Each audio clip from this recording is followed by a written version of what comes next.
سلام به همه، من سمانم از چنل سمانه ELT. قبل از اینکه ویدیو رو شروع بکنیم میخوام ازتون بابت تماشای ویدیوها تشکر کنم. مرسی بچه‌ها که تماشا میکنین. لایک و سابسکرایب فراموشتون نشه. اگر اون زنگوله رو هم فشار بدین که خوشحالم میکنید. خب بریم سراغ درسمون بچه‌ها. توی این درس ما قراره در رابطه با IPA یا فونتیک ها صحبت کنیم. خب بچه‌ها این IPA مخفف چیه؟ The International Phonetic Alphabet. بچه‌ها توی این درس ما قراره یه سری سمبل های قراردادی رو یاد بگیریم که به توسط اونها میتونیم کلمات رو صحیح بخونیم.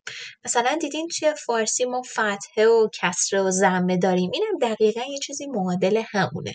برای وقتایی که شما دسترسی به اون قسمت صوتی دکشنری ندارید و میخواین که تلفظ یک کلمه رو چک بکنید، اما قبل از اینکه بریم اینا رو چک بکنیم و این سمبل ها رو یاد بگیریم نیاز داریم با چند تا مفهوم کاربردی دیگه هم آشنا بشیم. مبحث اول بچه ها فونیم. خب بچه ها فونیم که بود و چه کرد؟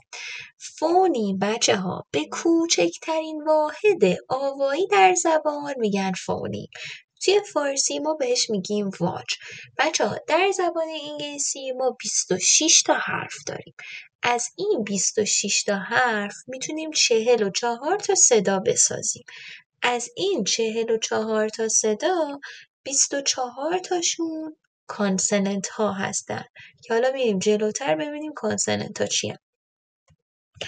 قبل از اینکه بریم ببینیم کانسننت چیه و واول چیه، میخوایم با یه مفهوم دیگه آشنا بشیم به نام سیلابل. توی فارسی دیده بودین اول دبستان میشستیم کلمات رو بخش میکردیم؟ اینم دقیقا همونه. به بخش بندی کردن کلمات بچه ها میگن سیلابل. حالا چطوری بخش بندی میکنن؟ ببین میگه شما باید طوری تقسیم بندی بکنیم که در هر قسمتی یک دونه واول داشته باشی و بچه ها حواستون باشه این یه دونه واولی که داری واولیه که شنیده میشه، نه واولی که نوشته میشه. چون گاهی اوقات مثلا یه کلمه به ای ختم میشه، خب ولی اون ای اصلا تلفظ نمیشه، در نتیجه اون اصلا حساب نیست. واولی حسابه که شما بتونی اون رو توی تلفظت به کارش ببری و اصلا اون واول شنیده بشه. حالا بیا اینجا ببین کلمه اول باک. خب یه دونه او کوتاه که بیشتر نمیشنوم، پس این یه دونه سیلاب داره. اوکی؟ پس ببین علیرغم این که 2 تا او داشت، با این همه حال بازم شد تک سیلابی. کلمه بعدی سنگ، یه دونه صدای ای کوتاه میشنوم، پس این کلمه تک سیلابیه. کلمه بعدی ماجیک، چند تا واول شنیدم؟ یه دونه ا یه دونه ای، پس 2 تا سیلاب شد. کلمه بعدی ریدینگ، ببین یه دونه ای این طرف میشنوم، یه دونه ای هم اون طرف میشنوم، پس قضیه از چه قراره؟ این که این کلمه 2 سیلابیه. این کلمه رو نگاه بکن، attractive. خب ببین آخرش یه دونه ای داره ولی ای اصلا تلفظ نمیشه، پس من رو همون یه دونه آی حساب میکنم. کلمه بعدی quality، ببین 3 تا میشنوم، در نتیجه 3 تا سیلاب دارم. برو بریم قسمت بعدی. خب بچه ها، گل سرسبد مجلس، استرس. اصلا استرس چی هست؟ من استرس رو باید چجوری تلفظ بکنم؟ بچه ها اگر خاطرتون باشه توی دبیرستان به ما میگفتن که هر جایی که شما استرس رو دیدی باید اون قسمت رو کشیده تر و بلندتر و قوی تر تلفظ کنی. چشم باش، حتما. حالا بچه ها خود استرس ها به 3 دسته تقسیم میشن. یکی primary stress، یکی secondary stress، یکی weak stress. بیا اینجا سلاید بعدی. ببینی علامتی که برات زردش کردم بالاش فلش گذاشتم، این علامت primary stress هست. خب حالا اگر استرس شما سکندری باشه این علامت میاد پایین. بچه ها من یا هیچ معلم دیگه از شما انتظار نداریم که روی سکندری و ویک استرس تمرکز بکنید، چرا که اگه بخواین روی اینا تمرکز بکنین کلا حرف زدن براتون غیر ممکن میشه. پس صرفا تمرکزتون رو بذارین روی پرایمری. فقط اینو براتون توضیح دادم که اگر علامتش رو توی دیکشنری دیدین بفهمین که این چیه، ولی نمیخواد بهش بپردازین و براش وقت صرف بکنین. صرفا تمرکزتون روی پرایمری باشه. حالا بیاین اینجا بچه ها، مگه به ما نمیگفتن استرس روی هر جا بود همونو محکم و بلند تلفظ کن؟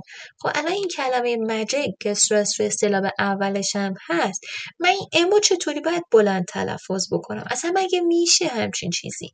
ببین فرقی نداره که استرست کجاست، شما بیا به اون سیلابی که استرست روشه توجه بکن. خب بعد توی اون سیلاب بیا وول رو پیدا بکن.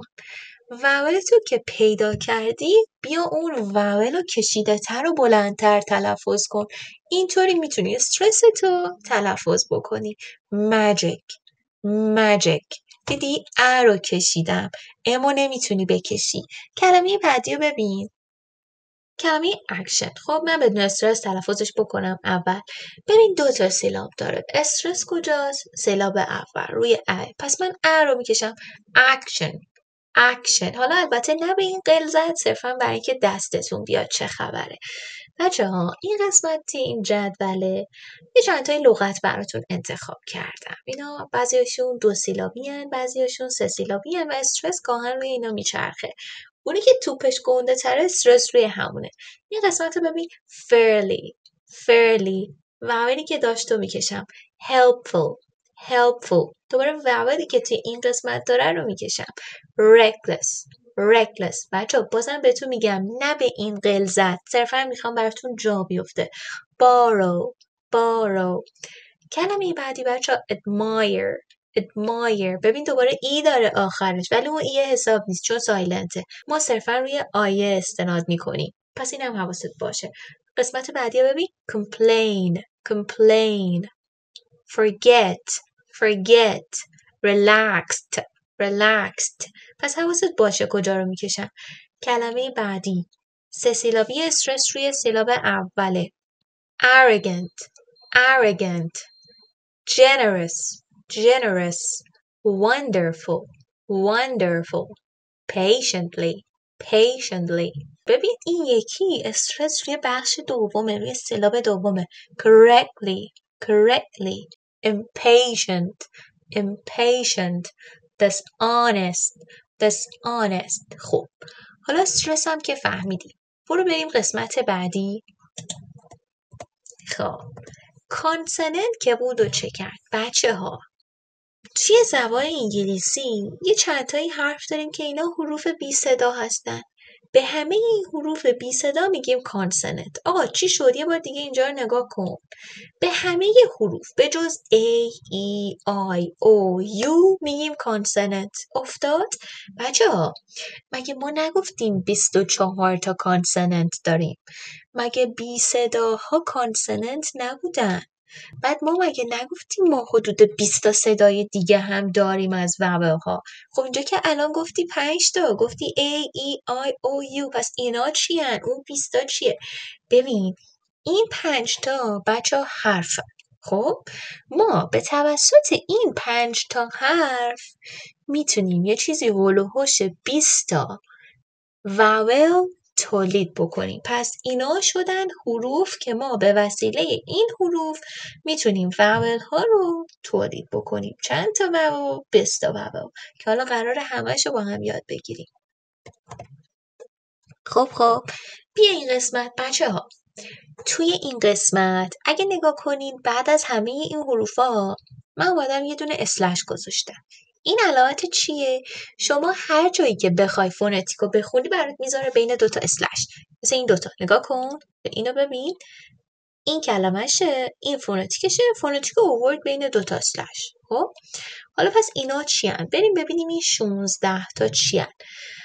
بچه ها ببینید این حروفی که ما اینجا نوشتیم حروفی هستن که صداشون دقیقاً شکل خود نگارشی حرف در میاد. یعنی شما این کلمه رو ببین، باک. ببین بی توی لیست بالا هست. خب شکل نگارشیش بیه اینجا. ببین وقتی که خواسته سمبولشو بنویسه سمبول ب رو براش نوشته. اینو دیگه بی تلفظ نکنی یا این ب تلفظ میشه. باز اینجا ببین اینجا کی داریم. خب توی فونتیک که میاد که میشه باک. پس آقا من یه بار اینا رو برات دونه دونه بگم. ببین آره که بعدن وقتی تلفظش میکنه میشه ر، ال، ل، زی، ز، وی، و، اس، س، اچ، ه، دبلیو، و، ام، م، ان، ن، دیه میشه د، بیه میشه ب، پیه میشه پ. بچه این سی بعضی وقتا میتونه سه بشه، بعضی وقتا میتونه که بشه، متفاوته بسته به کلمه. اینجا تیه میشه ت، اینجا اف میشه ف و اینجا کیه که میشه که. حالا بیا اینجا کلمه بعدی تور. مگه تی توی لیست بالا نبود؟ مگه آرم نداشتیم؟ ببین حروفش که اینه. خب وقتی که اینجا اومده دقیقا فونتیک هم عین خودش شده. این وسط یارو کاری نداشته باش، به زودی به توضیح میدم. پس ببین تیه شد خودش، این آرم همینیه که اینجا داشتیم. کلمه بعدی فن. ببین اف ف ان ن. دوباره اینجا پت. ببین پی پ تی ت. پس این 16 تا حرفی که این بالا داریم دقیقاً فونتیکشون شکل خودشون نوشته میشه. بچه‌ها بهتون گفتم که ما 24 تا کانسوننت داریم، درسته؟ الان 16 تاشو با هم کار کردیم. چند تا دیگه میمونه؟ 8 تا. بریم اولیشو با هم کار کنیم. این کلمه رو بخون. شورت. خب و این فونتیک هم نگاه کن. این علامت رو ببین، شبیه یه اس گنده نیست؟ اینم ببین، این مگه اس و اچ صدای ش نمیداد؟ خب این فونتیک هم ببین، یه آر بود که خودشه، یه تی بود که خودشه. با این وسطی هم فعلا کاری نداریم. اس اچ هم که از مقاطع خیلی پایین میدونستیم صدای ش میده. پس این دوتا حرف با هم دیگه تولید این صدا رو دارن. در نتیجه فونتیکی که برای صدای ش داریم این دوست عزیز و بزرگواره. برو بریم قسمت بعدی. کلمه بعدی بچه ها شرت. اینو ببین آر تی این علامت رو کاری نداریم، یاد میگیریم. و دوباره اینجا اس اچ که صدای ش میداد. کلمه بعدی شو اینو کاری نداریم، اینو یاد میگیریم. اس اچ صدای ش میداد. کلمه بعدی شیک. نگاه کن ای سایلنته، اصلا نیومده توی فونتیکه. خب کی هم که خودشه، اینم که الان یاد میگیریم اس اچ ش. پس اینو یادداشت کن، علامت ش میشه این. بریم قسمت بعدی.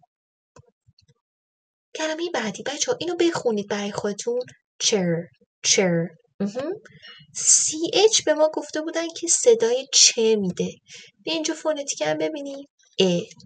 عجیب شد که یه دونه ت گذاشته، یه دونم ش گذاشته، یه دونم که اینجا اینو دارم نمیدونم چیه، یه دونم آره، یه جوریه. بریم بعدیشو نگاه کنیم. بچه کچن. ببین کی خود که، این انه خودشه، این دوتا رو هم یاد میگیریم. دوباره یه دونه ت گذاشته، یه دونه هم ش گذاشته. دوباره اینو ببین چویس. به ما گفته بودن سی اچ صدای چه میده. چه فونتیک نگاه میکنم یه دونه ت رو چسبونده به یه دونه ش، اومده براش نوشته چه. جالب شد. خب بچه ها کلمه بعدی چند. دوباره نگاش کن انتی خودشه. اینم که الان دیگه دستت اومد صدای امی داد. سی اچ هم که به ما گفته بودن چه. نگاه کن فونتیکش رو. واچ. نگاش کن دابلیو خودشه، اینم که یه دونه آ اینجا دارم. دوباره ببین برای چه، ببین چه علامتی گذاشته. کلمه بعدی چیس. نگاش کن اس خودشه، اینو کاری نداریم. یه دونه ت چسبونده به یه دونه ش. پس بچه ها اگر که به علامت ش بیای قبلش یه دونه ت اضافه کنی میتونی صدای چه رو تولید کنی. پس سی اچ با هم دیگه برابر میشه با این. یه دونه ت بچسبه به یه دونه ش و این ت و ش با هم دیگه صدای چه رو برای ما تولید میکنن. برو بریم قسمت بعدی. این کلمه رو ببین، مساژ. مساژ. ببین من جی رو چی تلفظ میکنم؟ حالا بیا اینجا روی فونتیکش. می که خودش بود، یه دونه ام اینجا داشتن، یه دونه م هم اینجا دارم. اینم که مطمئنم همتون میدونین شواه. استرس هم که روی سیلاب دومه. 2 تا اس اینجا با هم دیگه دارم، یه دونه صدای سه به من داده. این ای هم که سایلنته، توی فونتیک هم نیومد. یه دونه جی اینجا بود که من برات ژ تلفظش کردم. این علامت رو داشته باش. برو بریم کلمات بعدی رو ببینیم. pleasure. pleasure. دوباره ببین اینجا یه اس دارم. خب بعد اینجا داره میگه صدای ژ. خب جالب شد. بیا کلمه بعدی. exposure. exposure. دوباره نگاه بکن اینجا رو، چه علامتی براش دارم. measure. measure. دوباره ببین پس آقا صدای ژ رو با این علامت به من نشون میده شبیه سه. برو بریم اسلاید بعدی. این کلمه رو ببین، املاش با قبلیه فرق داره ها. قبلیه ببین اینجا A داشتیم، اینو نکن اینجا E داریم. message. message. یه نگاهی بهش بنداز. این مگه علامتش ژ نبود؟ اومده یه دونه د هم که بهش اضافه کرده. چی داره تلفظ میکنه؟ مسیج. ج. یه دونه د دارم، یه دونه ژ دارم. اینجور که به نظر میاد د و ژ با هم دیگه دارن صدای ج تولید میکنن. برو بریم یه 2 تا مثال دیگه ببینیم. just. نگاش کن. داره میگه جی. جی گفت صدای ج میده. یه دونه د گذاشته، یه دونه هم ژ گذاشته. پس این 2 تا با هم دیگه صدای ج میدن. نه صدای آ داریم اینجا که به تفکیک و تفضیل براتون توضیح میدم چیه. اس و تی هم که گفتیم خودشونه. کلمه بعدی. جوردن. جوردن. خب نگاه کن. استشش هم یادمون رفته. نگاه کن اینجا رو. ببین یه دونه ژ بود، یه دونه د بود. به هم دیگه چسبوندمشون، صدای ج تولید کردم. بقیه‌ش هم که خودشه. آر خودشه، دی خودشه، ان هم خودشه. این 2 تا هم که با هم دیگه به زودی کار میکنیم. کلمه بعدی. jealous. jealous. jealous. نگاه کن دوباره اینجا یه دونه ج دارم. جیه به من صدای ج میده. د و با ژ ترکیب میکنم، صدای ج تولید میکنم. اینجا دوباره چی دارم؟ enjoyment. enjoyment. دوباره نگاه کن. یه دونه د با یه دونه ژ ترکیب کرده و صدای ج رو به من داده. joy. joy. دوباره علامتش همونه. پس بچه ها قرارداد میشه این. یه دونه ژ دارم، یه دونه هم د بهش اضافه میکنم قبلش. 2 تایی با هم میشن ج. اوکیه؟ برو بریم سلاید بعدی. خب اینو ببین، مطمئنم که اینو بلدیم. 3. اگه یادتون باشه همیشه به ما میگفتن زبونتو بچسبون پشت دندونای بالا و صدای سه تولید کن. اوکی؟ خب بچه‌ها نوک زبونتونو بچسبونین سر دندونای بالاتون و هوا رو خارج بکنین و سعی کنین صدای سه تولید بکنین. اوکیه؟ علامت رو نگاه کن. 3. ببین برای تولید این علامت بهت گفتم باید چیکار بکنی. حالا صدای ث با این علامت نشون داده میشه. بیا اینجا کلمه بعدی. thick. thick. دوباره ببین یه دونه th داری که با این علامت نشون داد. thought. thought. بکشش. دوباره ببین th رو اومد با همین علامت نشون داد. therapist. therapist. th با این علامت نشون داده میشه. پس از این به بعد هر موقع توی دیکشنری این علامت رو دیدی خودکار باید تو ذهنت بیاد که این صدای ف میده. خب اینو ببین من چجوری تلفظ میکنم. mother. mother. این علامت هم نگاه کن بچه ها. th میتونه 2 تا صدا تولید بکنه. یه صداشو که با هم کار کردیم گفتیم صدای ف میده. زبونمون رو میچسبونیم به سر دندونای بالا و صدای س تولید میکنیم. صدای دوم بچه ها اینه. یه کمی متفاوته. جایگاه زبان و دندون سر جاشه. این بار وقتی که زبونتو چسبوندی به دندونای بالات باید صدای ز تولید بکنی. mother mother. برو بریم کلمه بعدی. ببین this. اوکیه، پس TH اینجا برای تلفظ کردنی. زبونتو باید بچسبونی به دندونای بالات، به سر دندونای بالا و صدای ز تولید بکنی. کلمه بعدی that. کلمه بعدی بچه breathe با breath اشتباه نگیریشا. ببین breathe فعل، اینی که اینجا داری breath اسمه. اوکیه؟ پس زمانی که TH صدای این ز عجیب غریب و داد توی دیکشنری من باید پی این علامت بگردم. حله؟ برو بریم اسلاید بعدی. خب بچه این کلمه یارد بچه وای اینجا چه صدایی میده؟ یه. درسته؟ فونتیکو نگاه کن. چرا جی نوشته؟ بچه یه ذره این عجیب غریبه، شاید مثلا یه ذره به چشمتون عجیب بیاد. وقتایی که توی فونتیک، ببین توی حروف نه ها، توی املا نه، وقتایی که توی فونتیک این علامت رو به شما نشون داد همیشه باید یادت باشه این صدای یه میده نه صدای ج. اینو حواست باشه. یارد میکشیمش. برو بعدی. اینو نگاه کن. یلو نگاش کن. وای صدای یه میده با این علامت نشونش داد. کلمه بعدی یوگرت. دوباره ببین وای صدای یه میده. این قسمت فونتیکشو ببین، یه دونه وای داری که با این علامت بهت نشون داده، یه دونه هم اس داری که با صدای س بهت نشون داده، اینم که صدای ا میده. حالا با هم یاد میگیریم. پس هر جایی که صدای یه داشتم توی دیکشنری دنبال این علامت میگردم. برو بریم بعدی. بچه این توی فارسی شاید ما اینو نداشته باشیم، این یه کمی عجیبه. بعد این چطوری تلفظ میشه؟ ببین وقتایی که یه کلمه ای به ING ختم بشه یا کلا وقتایی که یه کلمه ING داشته باشه، خب تو میتونی این فونتیکو پیدا بکنی. بعد نگاه کن، مثل گافی که ما تلفظ میکنیم اصلا اونجوری غلیظ نیست. این صدا بچه یه صدای نیزاله. خب یعنی اینکه شما باید این صدا رو از توی بینی تولیدش بکنی. اوکی؟ اینجوری morning یعنی یه جوریه که احساس میکنی مثلا این صدای آخر، این ING آخر داره از توی بینیت خارج میشه. حالا علامتش نگاه کن، ببین یه همچین چیزیه. ببینی؟ کلمه بعدی رو ببین. ring. اگه دقت کنی توی تلفظ من اون گه شنیده نمیشه، کلا میبرمش از داخل بینی و از اونجا تلفظش میکنم. پس اینجا این علامتش هم داشته باش. دوباره کلمه بعدی رو ببین.